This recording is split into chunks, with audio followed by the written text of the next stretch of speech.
نماز کا طریقہ سماعت فرما لیں۔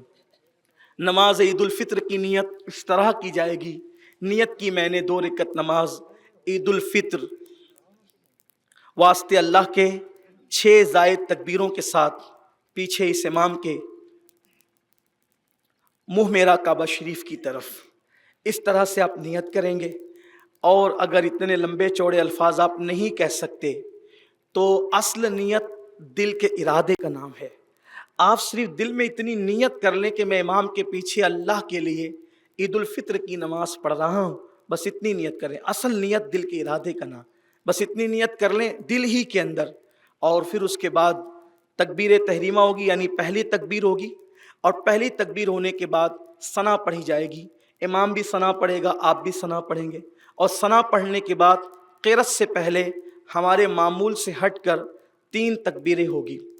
پہلی اور دوسری تکبیر پر ہمیں اللہ اکبر کہتے ہوئے ہاتھ کانوں کی لو تک لے جا کر کے جو ہے وہ نیچے کو کر لینا ہے۔ پہلی اور دوسری تکبیر میں ہاتھ کانوں کی لو تک لے جا کر ہمیں چھوڑ دینا ہے، اور تیسری جب تکبیر ہوگی تو ہاتھ کانوں کی لو تک لے جائیں گے، اور اس کے بعد ہم ناف کے نیچے باندھ لیں گے۔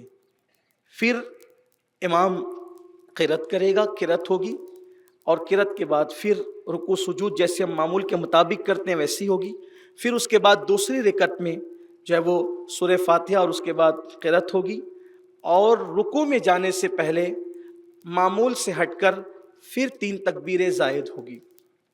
پہلی، دوسری اور تیسری تکبیر پر ہمیں کانوں کی لو تک ہاتھ لے جا کر کے چھوڑ دینا ہے، اور چوتھی تکبیر وہ رکوع کی تکبیر ہے، وہ الگ سے کوئی تکبیر نہیں ہے۔ چوتھی تکبیر رکوع کی تکبیر ہے، تو بغیر کانوں کی لو تک ہاتھ لے جائے ہمیں ڈائریکٹ رکوع میں چلے جانا ہے۔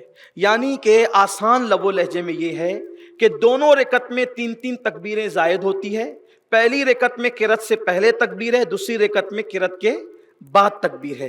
پہلی رکعت میں 2 مرتبہ کانوں کی لو تک ہاتھ لے جا کر چھوڑنا ہے، تیسری بار کانوں کی لو تک ہاتھ لے جا کر کے باندھ لینا ہے، اور دوسری رکعت میں 3 مرتبہ کانوں کی لو تک لے جا کر کے چھوڑ دینا ہے، اور رکوع میں پھر جب چوتھی تکبیر ہوگی تو رکوع میں جانا ہے۔ پھر اس کے بعد جب وہ حسب معمول نماز ادا ہوگی۔